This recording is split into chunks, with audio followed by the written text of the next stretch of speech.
Chapter 5. Increasing Life. You must get rid of the last vestige of the old idea that there is a deity whose will it is that you should be poor, or whose purposes may be served by keeping you in poverty. The intelligent substance which is all, and in all, and which lives in all and lives in you, is a consciously living substance. Being a consciously living substance, it must have the natural and inherent desire of every living intelligence for increase of life. Every living thing must continually seek for the enlargement of its life, because life, in the mere act of living, must increase itself. A seed, dropped into the ground, springs into activity, and in the act of living produces 100 more seeds. Life, by living, multiplies itself. It is forever becoming more. It must do so, if it continues to be at all. Intelligence is under this same necessity for continuous increase. Every thought we think makes it necessary for us to think another thought. Consciousness is continually expanding. Every fact we learn leads us to the learning of another fact. Knowledge is continually increasing. Every talent we cultivate brings to the mind the desire to cultivate another talent. We are subject to the urge of life, seeking expression, which ever drives us on to know more, to do more, and to be more. In order to know more, do more, and be more, we must have more. We must have things to use, for we learn and do and become only by using things. We must get rich so that we can live more. The desire for riches is simply the capacity for larger life-seeking fulfillment. Every desire is the effort of an unexpressed possibility to come into action. It is power seeking to manifest which causes desire. That which makes you want more money is the same as that which makes the plant grow. It is life, seeking fuller expression. The one living substance must be subject to this inherent law of all life. It is permeated with the desire to live more. That is why it is under the necessity of creating things. The one substance desires to live more in you, hence it wants you to have all the things you can use. It is the desire of God that you should get rich. He wants you to get rich because he can express himself better through you if you have plenty of things to use in giving him expression. He can live more in you if you have unlimited command of the means of life. The universe desires you to have everything you want to have. Nature is friendly to your plans. Everything is naturally for you. Make up your mind that this is true. It is essential, however, that your purpose should harmonize with the purpose that is in all. You must want real life, not mere pleasure or sensual gratification. Life is the performance of function, and the individual really lives only when he performs every function, physical, mental, and spiritual, of which he is capable, without excess in any. You do not want to get rich in order to live swinishly, for the gratification of animal desires. That is not life. But the performance of every physical function is a part of life, and no one lives completely who denies the impulses of the body a normal and healthful expression. You do not want to get rich solely to enjoy mental pleasures, to get knowledge, to gratify ambition, to outshine others, to be famous. All these are a legitimate part of life, but the man who lives for the pleasures of the intellect alone will only have a partial life, and he will never be satisfied with his lot.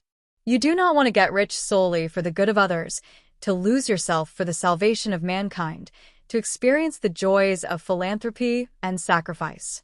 The joys of the soul are only a part of life, and they are no better or nobler than any other part. You want to get rich in order that you may eat, drink, and be merry when it is time to do these things, in order that you may surround yourself with beautiful things, see distant lands, feed your mind, and develop your intellect, in order that you may love men and do kind things, and be able to play a good part in helping the world to find truth. But remember that extreme altruism is no better and no nobler than extreme selfishness. Both are mistakes. Get rid of the idea that God wants you to sacrifice yourself for others, and that you can secure his favor by doing so. God requires nothing of the kind. What he wants is that you should make the most of yourself, for yourself and for others, and you can help others more by making the most of yourself than in any other way. You can make the most of yourself only by getting rich, so it is right and praiseworthy that you should give your first and best thought to the work of acquiring wealth. Remember, however, that the desire of substance is for all, and its movements must be for more life to all. It cannot be made to work for less life to any, because it is equally in all, seeking riches and life. Intelligent substance will make things for you, but it will not take things away from someone else and give them to you. You must get rid of the thought of competition. You are to create, not to compete for what is already created. You do not have to take anything away from anyone. You do not have to drive sharp bargains. You do not have to cheat or to take advantage. You do not need to let any man work for you for less than he earns. You do not have to covet the property of others or to look at it with wishful eyes. No man has anything of which you cannot have the like, and that without taking what he has away from him. You are to become a creator, not a competitor. You're going to get what you want, but in such a way that when you get it, every other man will have more than he has now. I am aware that there are men who get a vast amount of money by proceeding in direct opposition to the statements in the paragraph above, and may add a word of explanation here.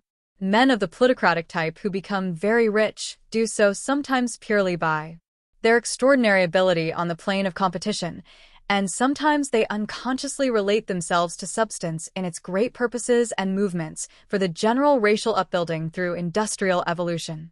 Rockefeller, Carnegie, Morgan, et al. Have been the unconscious agents of the supreme in the necessary work of systematizing and organizing productive industry, and in the end, their work will contribute immensely toward increased life for all. Their day is nearly over. They have organized production and will soon be succeeded by the agents of the multitude, who will organize the machinery of distribution. The multimillionaires are like the monster reptiles of the prehistoric eras. They play a necessary part in the evolutionary process, but the same power which produced them will dispose of them. And it is well to bear in mind that they have never been really rich, a record of the private lives of most of this class will show that they have really been the most abject and wretched of the poor. Riches secured on the competitive plane are never satisfactory and permanent. They are yours today and another's tomorrow. Remember, if you are to become rich in a scientific and certain way, you must rise entirely out of the competitive thought. You must never think for a moment that the supply is limited. Just as soon as you begin to think that all the money is being cornered and controlled by bankers and others, and that you must exert yourself to get laws passed to stop this process, and so on, in that moment you drop into the competitive mind, and your power to cause creation is gone for the time being, and what is worse, you will probably arrest the creative movements you have already instituted. Know that there are countless millions of dollars worth of gold in the mountains of the earth, not yet brought to light, and know that if there were not, more would be created from thinking substance to supply your needs. Know that the money you need will come, even if it is necessary for 1,000 men to be led to the discovery of new gold mines tomorrow. Never look at the visible supply. Look always at the limitless riches in formless substance, and know that they are coming to you as fast as you can receive and use them. Nobody, by cornering the visible supply, can prevent you from getting what is yours.